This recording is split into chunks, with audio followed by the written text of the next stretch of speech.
emails that we have are usually Department of Defense, so I can send the link to the church as well. No, this is for the church. That's why I was- Okay, perfect. Okay, yeah, no, we actually just document everything that we do. Essentially. Which that's how. Okay. I'm taking off. No, you're fine.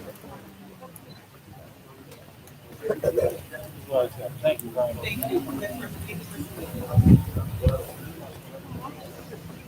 Yeah. Good.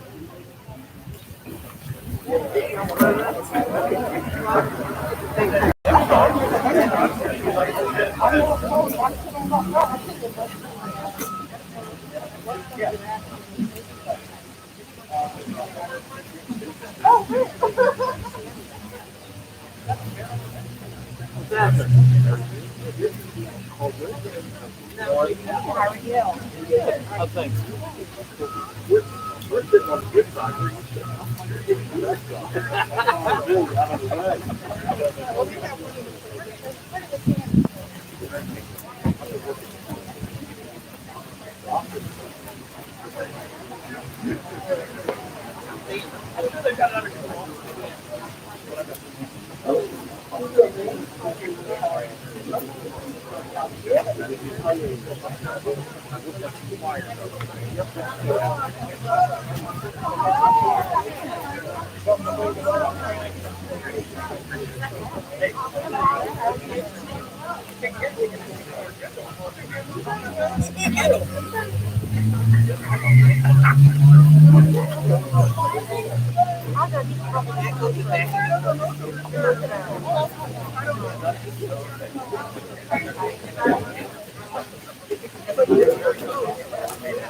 All right, ladies and gentlemen, once again, good morning and welcome to our 2021 Women's Celebration Month. First of all, we'd like to give a salute to Director James C. Williams Sr. of the Chosen Community Development Corporation, Mr. Colvin Bennett, Executive Director of Chosen Community Development Corporation, and Major General Donna Martin, our guest speaker, Brigadier General Burkett, to our elected officials, and mostly to our honored guests and families. I'm Eric Johnson, the Master of Ceremony for today's celebration, and welcome to our 2021 Women's History Month Recognition Program. This is our first attempt in celebrating women that have contributed so much to our great state and for their amazing community service. At this time, please stand for the singing of our national anthem by Maria Brown, and remain standing for the invocation by Councilman Andre Johnson, District 8. Thank you.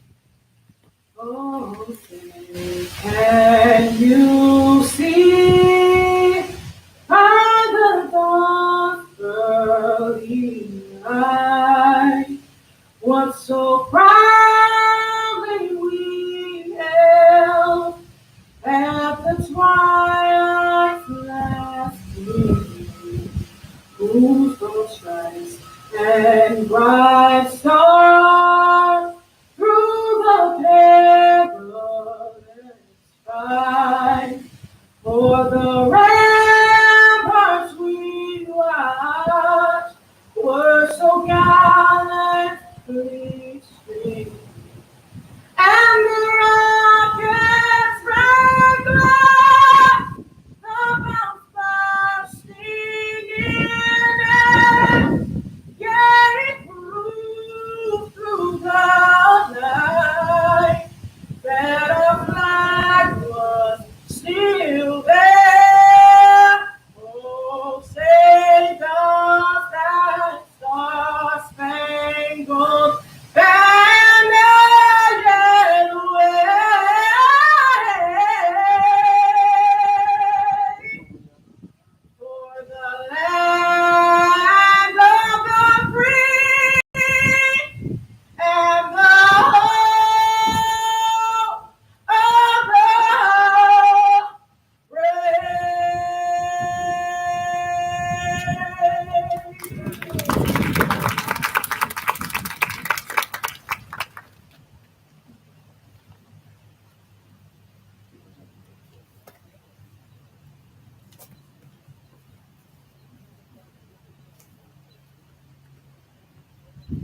morning.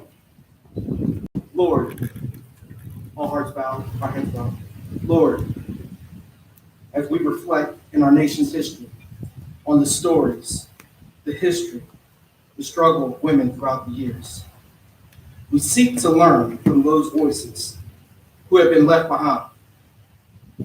May we pause and find who has been left out. Build ways of inclusion. May we let go of assumptions unless it be rooted in compassion, inclusion, and diversity. May this month reflect. May this month's reflections teach us to search for those stories that are different from our very own. Bring new possibilities so we see ourselves changed. Hopeful, we're lost. Open, we're closed. Amen. You may be seated. Thank you so much, Maria and Councilman Johnson. Appreciate your time. Before we get started, let me tell you a little bit about the Chosen Community Development Corporation. Chosen is a 501c3 organization dedicated to serving others.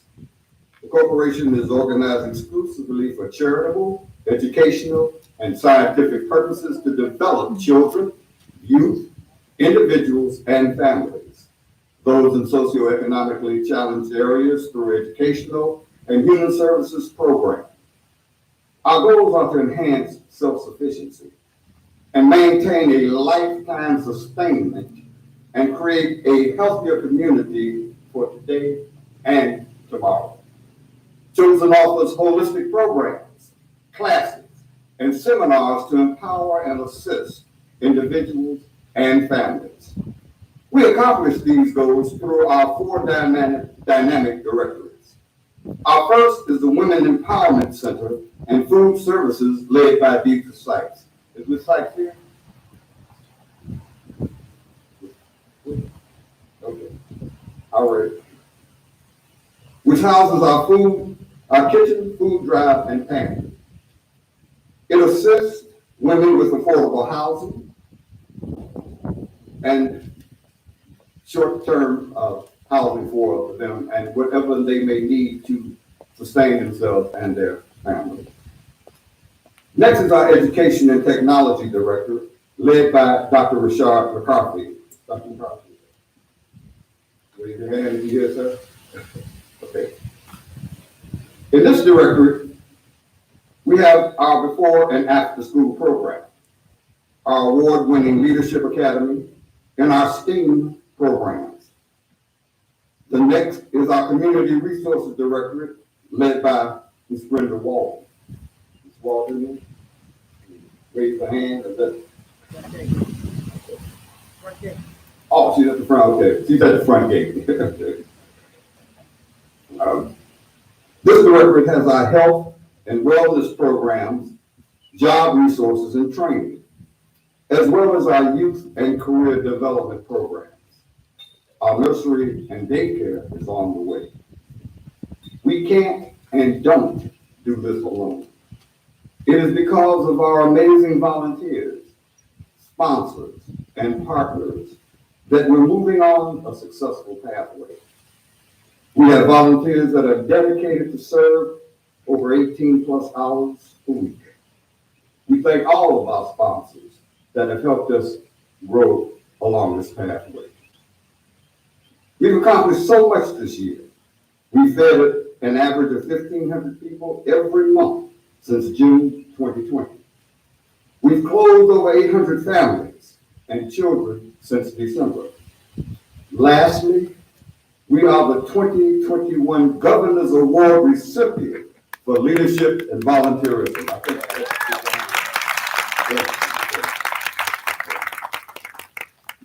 now you know who we are. So we will continue with the program. And at this time, we will have remarks by Director James C. Williams, Sr.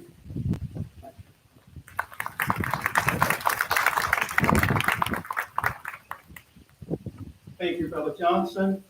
After hearing that stirring rendition of our national anthem, every time I hear it, it seems like it just cuts through me like I've never heard it before.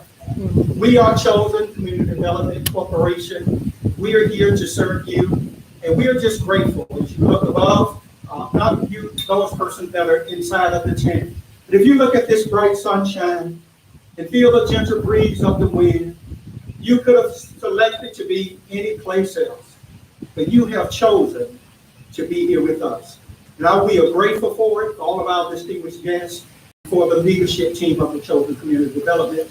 We welcome you. We're just grateful that you have chosen to come and spend a little time with us. Have a great time with this event on today. Thank you.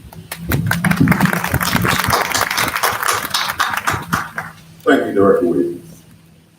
Now, this time we'll have Mrs. Robin Williams, Director of Nursing, Ashley Martin Facility, to please come and give us the official welcome.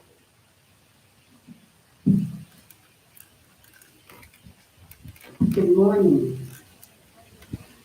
Major General Donna Martin, honorees, distinguished guests and visitors, faith, family, and friends, welcome.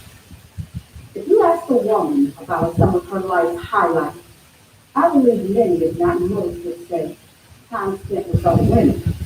Their girls, their sisters, mothers, daughters, because it's those times when we can relax at ourselves and even some of our choices. We can honestly share our challenges and our real plans. It is in those moments that we get to appreciate the strength of other women in those tough times. And we appreciate it. And today, we welcome each of you to one of those such moments.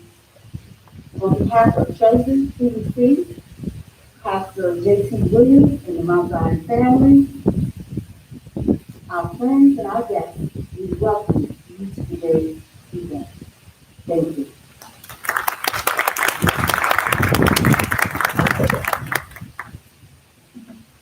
Thank you, Mrs. Williams, for that heart moment. Welcome. At this time, we will ask some of our county and city leadership to come forward with a few, or very few, remarks.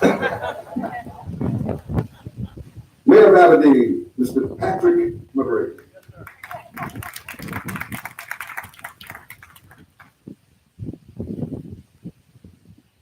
Good morning.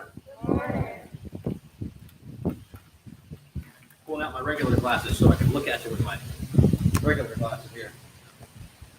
What a beautiful day here in Aberdeen. Okay, so we're here in Aberdeen. We have a great group of people. You guys know, you're the members, you're the Chosen Community Development Corporation. There is such a need in every community across our republic for leadership. The need for leadership does not, I repeat, does not start with the government, with me and the council president and the council members. The leadership starts with the family. The leadership grows from the family to the church. The leadership grows from the church to the community. And hopefully we can elevate those people as leaders of our government. I was sitting at home with my wife this morning thinking about, what am I going to say to these folks? You know, I've said everything that needs to be said. Pastor Williams has had me at lots of events for the Chosen Corporation and for Mount Zion when we were here with the first shovel of dirt over here. It is crucially important to the future of our republic that good people like the ones that are leading Mount Zion Baptist Church, the young people that you're bringing up, and the people you're teaching the right way to communicate with each other and with the rest of the world are continuing to be promoted and continuing to be developed. And on behalf of the City of Aberdeen, the City Council, and all of our 16,000 or so people, thank you. Keep up the good work, and God bless you.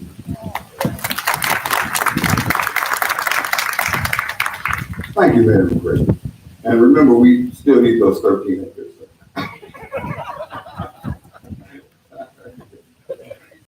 Now, if Councilman Robert Wagner would come forward this time.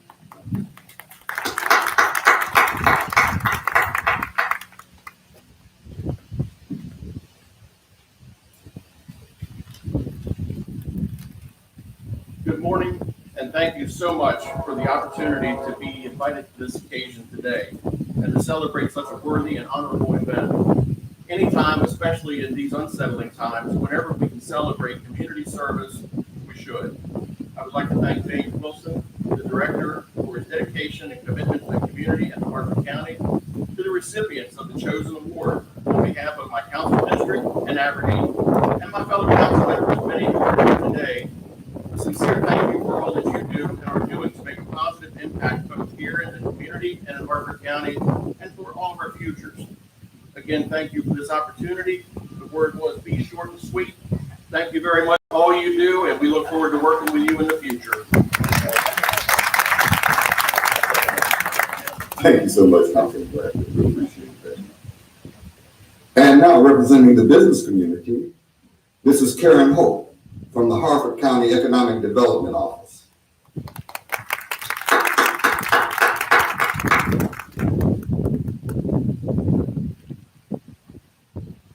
Good morning. It's a beautiful day. You hear the birds in the background from Aberdeen Proving Ground. Those are the sounds of freedom, we like to say. But to me, what it is also symbolic of is opportunity. That a young woman today can explore any field or any opportunity and know that that's right here in their backyard. Homegrown Hartford County my whole life. I'm really proud of what this county offers in terms of opportunity. And today we're going to hear some recognition of some incredible accomplishment of women in our own community. And I look across and I see multiple generations that are sharing it today. And that's really significant. There's a proverb that it takes a village to raise a child. That is no less true today than it was generations ago. And I thank you all for taking the time to come out and celebrate today. Feel good about the accomplishments that you will see from each of these and recognize the variety of sectors that they represent in our community, and it builds strength across our entire county. Thank you.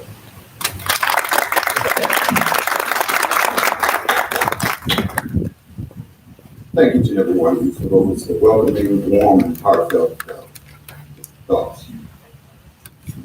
Let me now invite to the platform the program chair for this event, Mr. Ben Crump, a retired police officer, to talk about the occasion for today.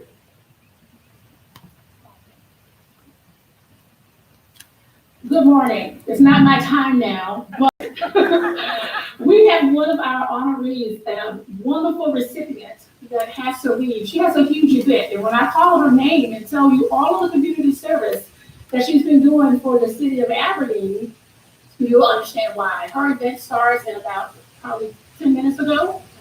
So Dr. Authority, please come forward. Director Williams, if you will come forward, and General Martin come forward. We want to give her a award before she goes. She took the time out. Dr. Ford is the disproportionality director for the Aberdeen Middle School. She's been serving there for 2 years, but prior to that, she served in the state of Maryland for the in-home aid service, where she retired for 31 years. Now, her community service is so deep, but her community service extends beyond the students in the school into their families. So she has, for the last 2 years, and particularly during COVID, supported over 100 families, children and students in that classroom, but not just food and aid, but she's done fundraisers to help them. Some of them were going to be evicted from their homes, and Dr. Thornton truly stepped in and went above and beyond the call of duty. So in the education category, the recipient for the award is Dr. Eva Thornton.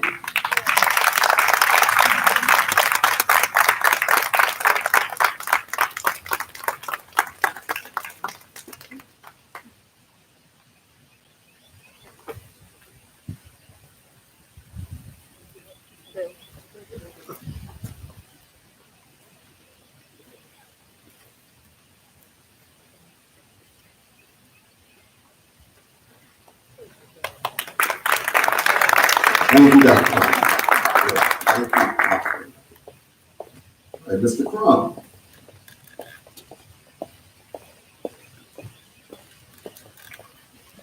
Good morning.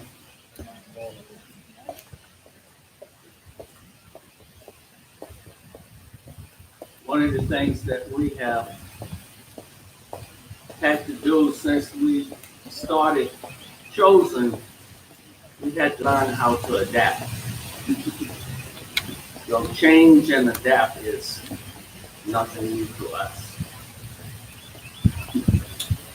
Master Ceremony,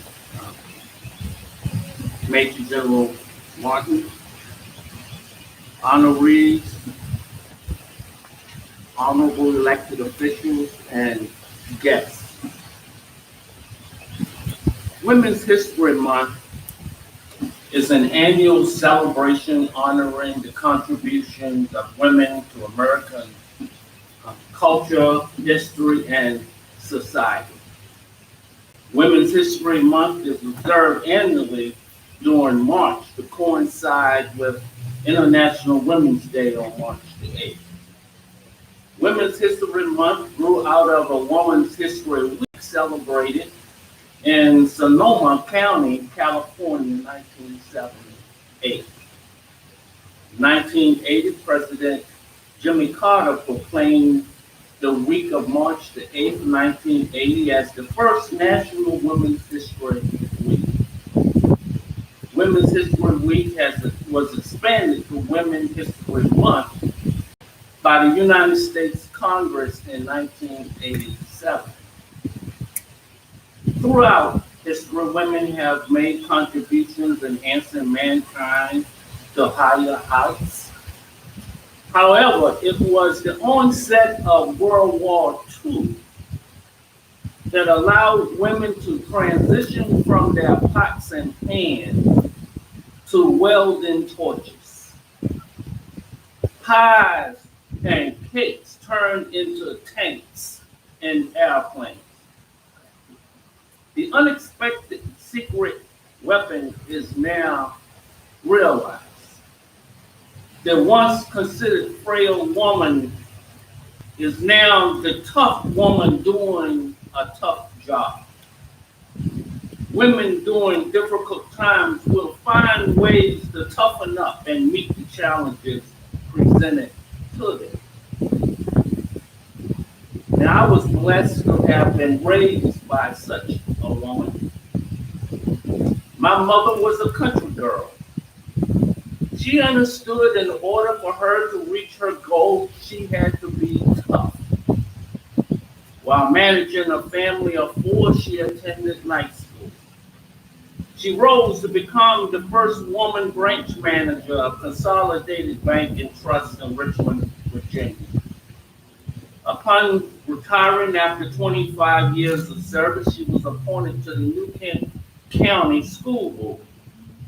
She was the first woman appointed to that board. She was successful in spearheading several educational programs in New Kent County. Recognition for her achievements were acknowledged by Virginia Commonwealth University. Their School of Business created the Orphene Watkins Crump Scholarship.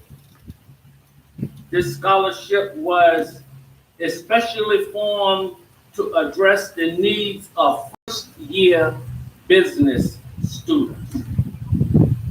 Few scholarships in the name of African American women can be found in our major colleges and universities. It was from my passing on the award given to my mother to the Chosen staff that this program was germinated.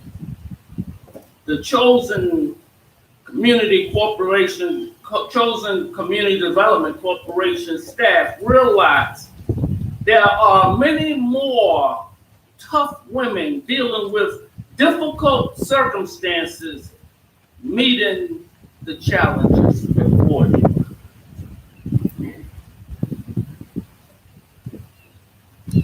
We know tough women for tough times is nothing new. We see them every day. We have them here with us today. This program is only a small token to say we see you and we appreciate you. We appreciate the work you are doing in the community and for your families, even when you're not recognized. You see, the secret weapon isn't a secret anymore.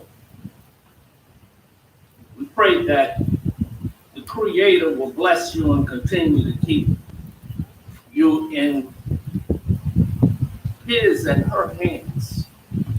Amen.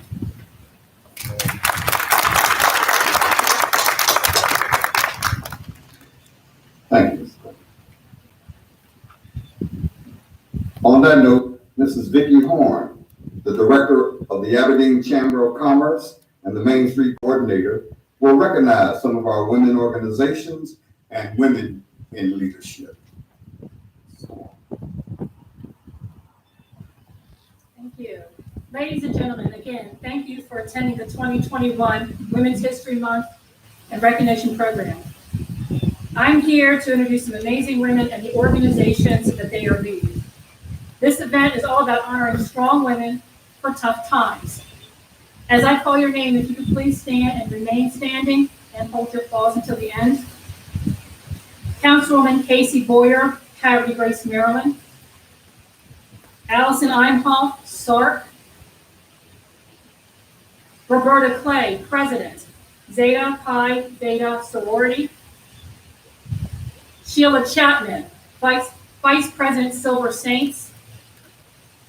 Sylvia Bryant, Director, Harford County Community Services. Tina Wilson Elena, President, Alpha Kappa Alpha Sorority. Susan Ortiz Brown, Vice President, The Arc. Susan Manning, Director of Business Management, Freedom Federal Credit Union. Rebecca Jessup, Director, Happy Grace Opera House. Corey Reed, Upper Chesapeake Medical Center. You can give these ladies a hand, please. Miss Corey Reed, if you mind coming up saying a few words.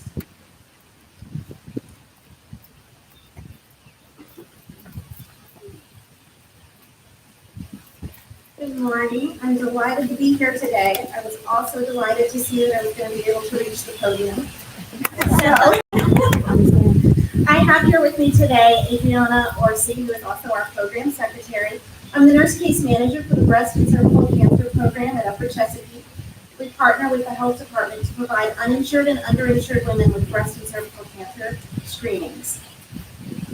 Today, I want to invite you, in partnership with Chosen and with Mount Zion, to our first ever virtual high-risk breast screening event. This will be held April 23rd and 24th. You will have the opportunity to talk with a nurse or a nurse practitioner to determine your risk for breast cancer. You may wonder why this goes outside your normal cervical cancer or breast screenings with your clinical breast exam and your mammogram, and I can tell you those risk factors. Adriana told me to pause here for suspense. So, those risk factors, there's a huge list of those risk factors. Things like age, family history, not having children or having them after the age of 30, whether you breastfed your children or not, diet, medications, exposures. There's a very large list of risk factors, and we as women are very good at taking care of other people. Who are we not good at taking care of? Ourselves. So the high-risk breast screening event empowers you to take control of those breast screenings. If you fall in that high-risk group, then you would be able to be followed by a nurse practitioner at a high-risk breast clinic. You can be monitored more frequently so that the breast cancer can be detected earlier. Earlier detection means earlier treatment. That saves lives. You also get the opportunity to set an empowered example for your daughters, nieces, and granddaughters. You get to start the conversation with the younger generation regarding the importance of not neglecting self-care. We all want to be there for the next birthday party, for the next graduation, for the next Christmas, for the next Easter. And this is a way we can do this. This event is a free event for those who register. Adriana and I will our table is set up near the doors to the church, and we would be delighted to register you for this event.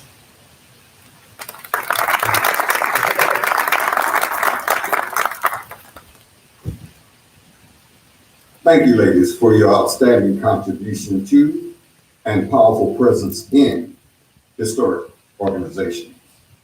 We thank and appreciate the wonderful Mrs. Vicki Horn. At this time, let's give these amazing youth and young women awards for their hard work. Mrs. Worling Bryant, please come forward.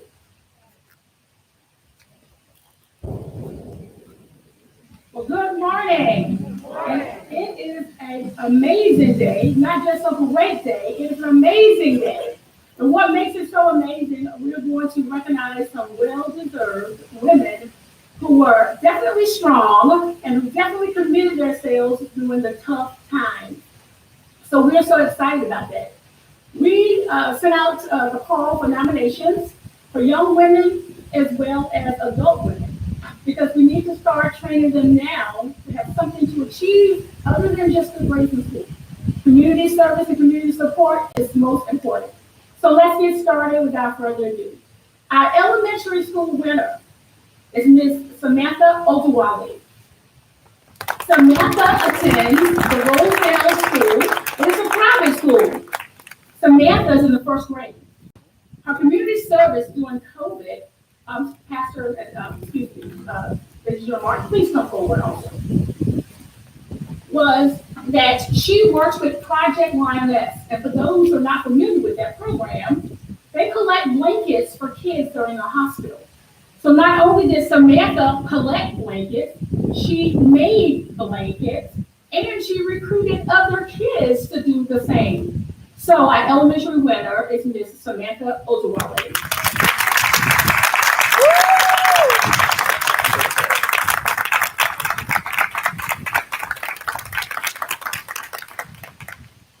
Our middle school winner is Miss Jayla Kale.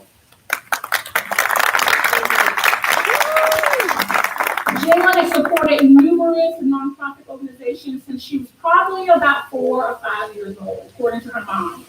Jayla is a 7th grader at the Aberdeen Middle School.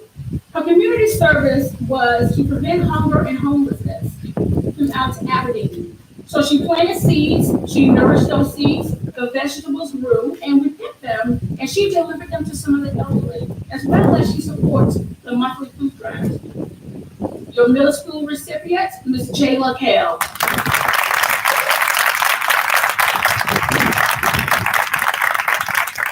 Our high school recipient. Now, this young lady is fantabulous. Keep your eyes on her. Miss Sanai Knox. Sanai is 14 years old. She's in the 9th grade, honor student. She attends the Hagerty Grace High School. Sanai's community service was Project Homeless to prevent hunger. She assisted with giving over 20,000 individuals food during the monthly food drives. She also planted and harvested vegetables. Sanai is, stand by Sanai. Sanai is also the assistant administrator in the Leadership Academy. And she truly knows how to lead. She loves basketball. Her entire family loves basketball. So our high school recipient, Sanai Knox.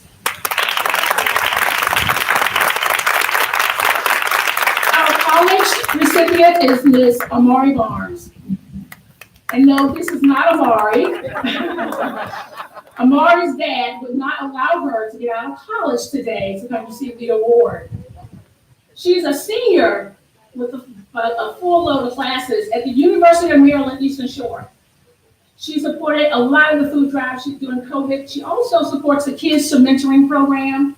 And she's one of the prestigious members of the Alpha Kappa Alpha Sorority Incorporated, but most importantly is her work she's done as a member of the Leadership Academy. College recipient is Amari Barnes. Thanks, Dad, for filling in. Now, based on time, I'm not going to read everything about the adult recipients, but I do want to give them to honor strong women, tough times. My adult who met Eva Thornton, she's gone. Now it's time for Miss Martisa Taylor.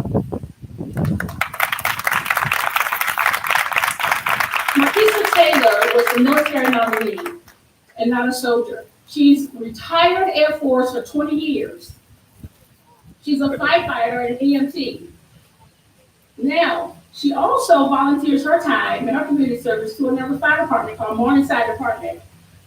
Now, Makia has a bachelor's degree, she has a master's degree, and she's 2 classes shy from a bachelor's degree in fire and science management. This is a busy young lady. Military category, Martisa Kale. In the civic duty category, is Teresa Walker.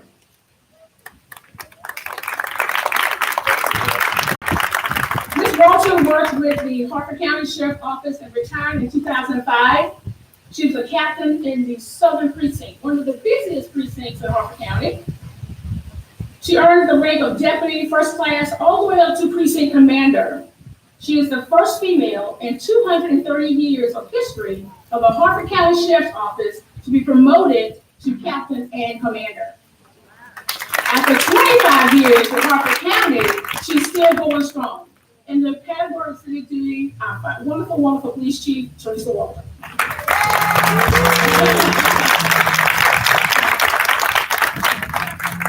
Thanks for doing Happy Grace Proud here, ma'am. Last but not least, I'm sorry, business category. Our business recipient is Lisa Fuller. Lisa is the owner of the independent insurance agency located in Bel Air. She's also a veteran. In addition to her serving her country, now she serves her clients, but also she serves through various programs. One notable program for her nonprofit support was that what she did with the Harford Family House. So we're so happy, we're overjoyed to have Lisa in our business category as our wonderful recipient.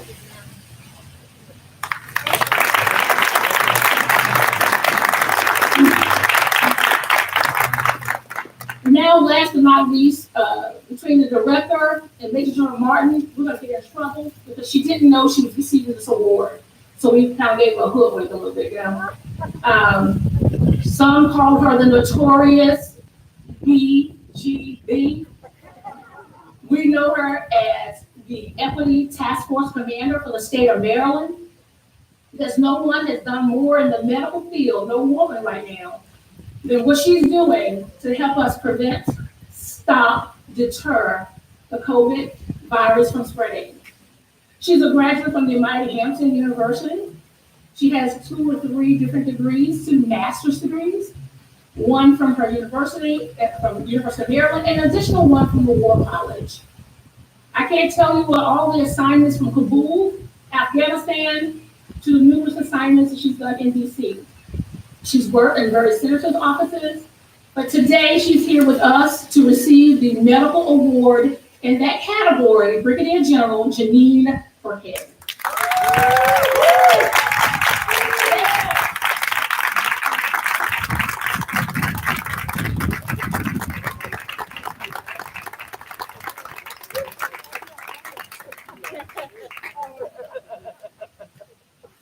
Now you see her in the back all the time in the pictures with Governor Hogan. So now we know that we have a way in to the governor's office. We're just so grateful that she was honored enough to come and take our little small award.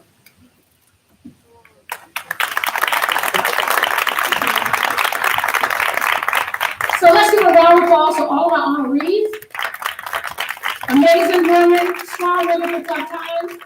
We know that it's going to be too many of you to attend today, but we have understanding. Thank you so much for supporting them. Our young people continue to do great work, continue to do great things.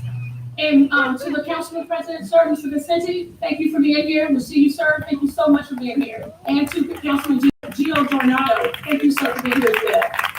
At this time, we're going to turn it back over to the MC. Strong women, tough times.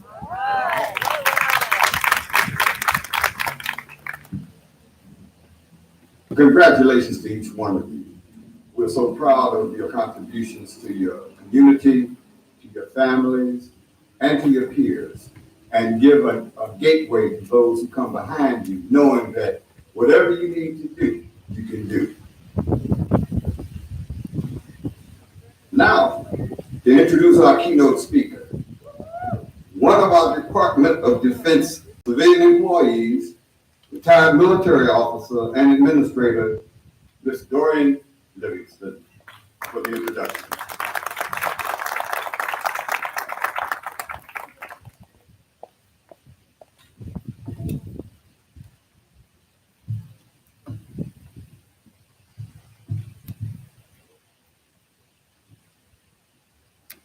Good morning. I have the extreme honor and pleasure of introducing our guest speaker, Major General Donna Martin. I will highlight some of her many accomplishments. Major General Donna Martin is a native of Yorktown, Virginia, and a graduate of Old Dominion University. She graduated with a Bachelor's of Science in Criminal Justice, and she was commissioned a second lieutenant in the Military Police Corps in 1988. As a Provost Marshal General of the United States Army, she serves as a Principal Military Advisor to the Secretary of the Army and the Chief of Staff of the Army. Concurrently, Major General Martin serves as a Commander General, United States Army Criminal Investigation Command. Major General Martin has served in every staff position from battalion to combatant command while assigned at various locations throughout the United States and overseas, which includes combat tours in Iraq and Afghanistan. Her Major General Martin's military awards includes Distinguished Service Medal, Legion of Merit, Bronze Star Medal, Defense Military Service Medal, Military Service Medal, Army Accommodation Medal, and an Army Achievement Medal. Further details of her outstanding 32 years of career can be found in your programs. Ladies and gentlemen, Major General Donna Martin, please stand as we welcome her.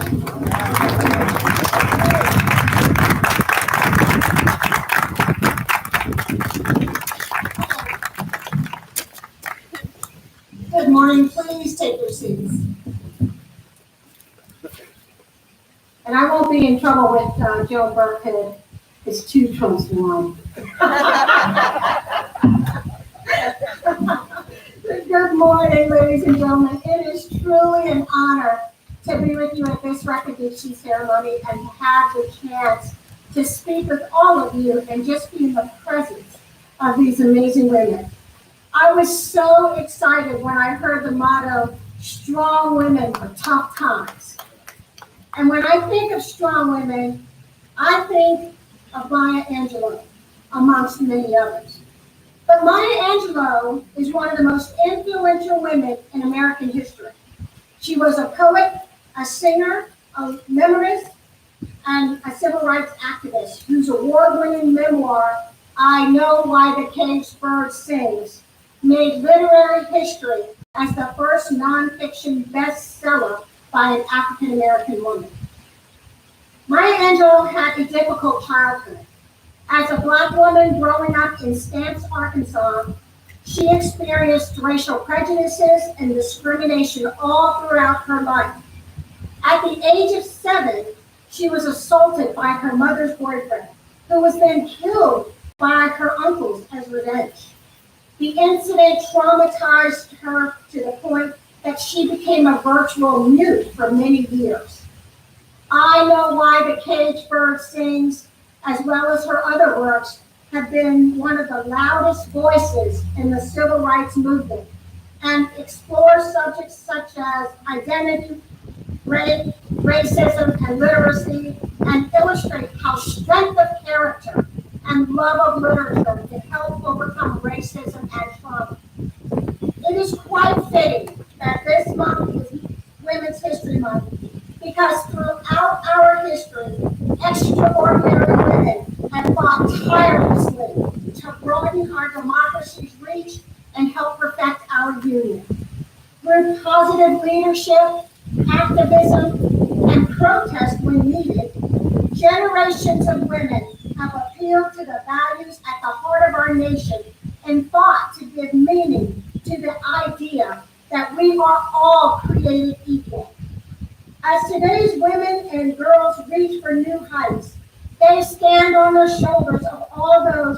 come before and carry forward their legacy of proud achievement. This month, we celebrate countless pioneer women and the victories they won, and we continue our work to build a society where our daughters have the same possibilities as our sons.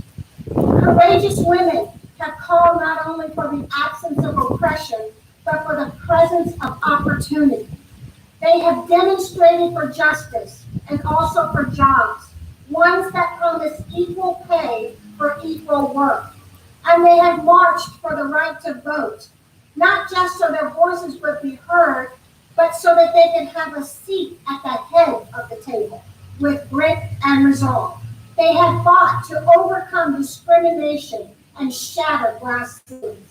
And after decades of slow, steady, and determined progress, they have widened the circle of opportunity for women and girls across our country. Today, more women are their families' main breadwinners than ever before. Women are nearly half of our nation's workers, and they are increasingly amongst the most skilled. More than 60% of women with children under the age of 5 participate in the labor force. This increased presence of women in our workforce has bolstered our economy, strengthened our families, and demonstrated that policies that benefit women and working families benefit us all. But not all of the rules that govern our workplaces have caught up with this reality. And today, too many of the opportunities that our mothers and grandmothers fought for are going unrealized. That is why we should all be committed to recognizing and tearing down barriers to full and equal participation in our economy and society that still exists for too few women. We have seen these barriers begin to fall in the military as women are achieving men first, that even just 10 years ago, we would have never thought possible. Every day we move forward and make progress, and women are better off than ever before. For example, in 1947, Anita Summers, who is the mother of Larry Summers, was hired as an economist by the Standard Oil Company. When she accepted the job, her new boss said to her, "I am so glad to have you. I figure I'm getting the same raise for less money." Her reaction to this was to feel flattered.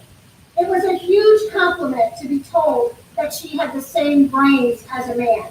It would have been unthinkable for her to ask for equal compensation. We feel even more grateful when we compare our lives to those of other women around the world. There are still countless countries that deny women basic civil rights worldwide. About 4.4 million women and girls are trapped in the sex trade. In places like Afghanistan and Sudan, girls receive little or no education. Wives are treated as the property of their husbands, and women who are raped are routinely cast out of their homes for disgracing their families. Some rape victims are even sent to jail for committing a moral crime. We are centuries ahead of the unacceptable treatment of women in these countries. But knowing that things could be worse should not stop us from trying to make them better. When the suffragists marched in the streets, they envisioned a world where men and women would be truly equal. A century later, we are still squinting, trying to bring that vision into focus. It's up to us to end the self-fulfilling belief that women can't do this or women can't do that. Throwing up our hands and saying it can't be done only ensures that it will never be done. I want to encourage women to dream big, forge a path through all obstacles, and achieve your full potential. I hope that each woman will set their own goals and reach them with gusto. And I'm hoping that each man will do his part to support women in the workplace and at home, also with the same gusto. And as we start using the talents of the entire population, our institutions will be more productive. Our homes will be happier, and the children growing up in those homes will no longer be held back by stereotypes. People tell me all the time, and I'm sure you've heard it as well, that women don't work well with each other, that we won't help each other once we have achieved success. I'm willing to tell you at the back end, that's wrong. The first wave of women who ascended to leadership positions were few and far between. And to survive, many focused more on fitting in than on helping others. The current wave of female leadership is increasingly willing to speak up. There are more female mentorship groups than ever. Women who are sharing their experiences and helping the next generation reach their goals. The more women who attain positions of authority, the less pressure there will be to conform, and the more they can do to develop other women. In the future, there will be fewer headlines proclaiming basic training study concludes unit cohesion unaffected by women. Black female YouTube pilot broke barriers on the ground and in the air. You know, when I joined the Army many years ago, I joined because I wanted a challenge. I wanted to be a part of something greater than myself, and I wanted to make a difference. And as with any career, I had certainly had my ups and downs, and may have even fallen down, but I never stayed down. And that's what's important. Failure comes sometimes when you try something new, but understand this, failure also comes when you try nothing at all. I believe in our profession, and I believe in this country, and I believe in our ideals and freedoms that many of us have sworn to protect. So I challenge you also to never forget why you started in the career that you're in. I stayed in the Army because I simply wanted to keep making a difference. I want to continue to pass on my experiences to young women to show that it is possible, that what is possible if you work hard and if you never let that fire within you die. The fire that started you on this journey and gave you a passion for service must never flicker. It must never burn out. Share your experiences and mentor the next generation. When Gloria Steinem marched through the streets to fight for the opportunities that so many of us now take for granted, she quoted Susan B. Anthony, who marched in the streets before her, and concluded, "Our job is not to make young women grateful. It is to make them ungrateful so they keep learning." This sentiment remains true today. We need to be grateful for what we have, but dissatisfied with the status quo. It is this dissatisfaction that spurs the charge for change. We must keep going. We owe it to the generations that came before us and to the generations that will come after us to keep fighting. We know that when women succeed, America succeeds. And as we honor the many patriots who have shaped not only the destinies of other women, but also the direction of our history, let us resolve to build on their efforts in our own time. As a nation, we must join our voices with the chorus of history and push forward with unyielding faith to forge a more equal society for all of our daughters and for all of our granddaughters. One where a woman's potential is limited only by the size of her dreams and the power of her imagination. Thank you.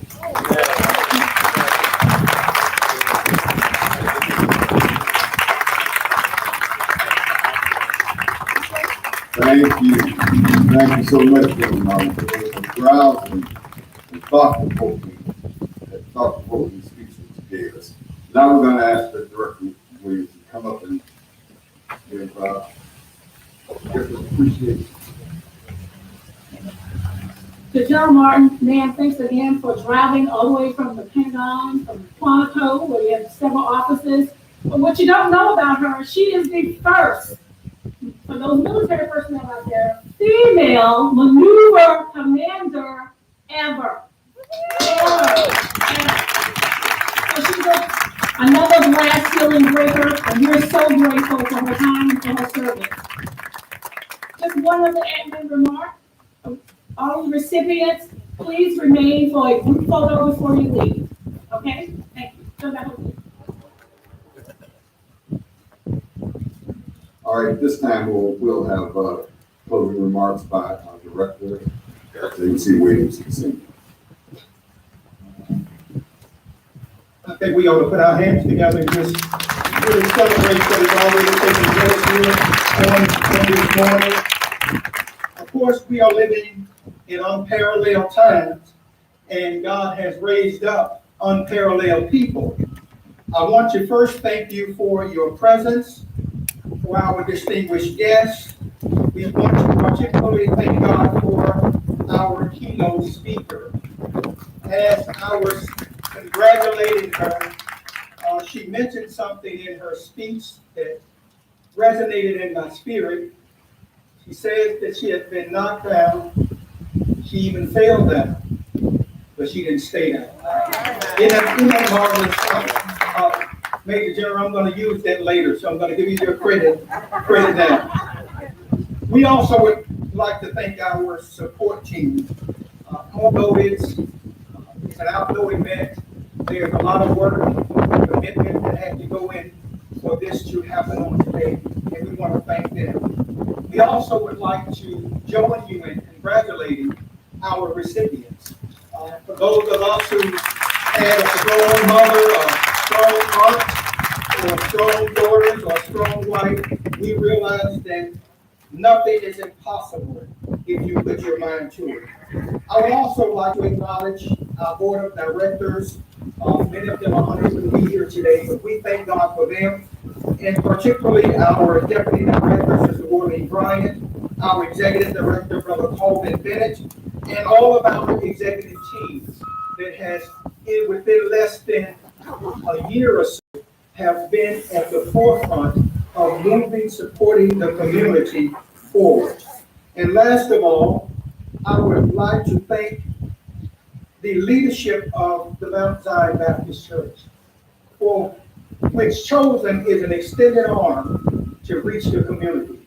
All of the leadership, I want to thank you for allowing us to continue to move forward and see that the vision and the needs are greater than us. We thank you, and we really applaud and thank you once again. We're going to get ready to close, and it's been a windy day, but how many of you have really enjoyed yourself today? Can we stand? We want to we want to end with a benediction. We know that the benediction is the blessing made now unto him who is able to keep you from falling, and to present you faultless before the presence of his glory with exceedingly great joy.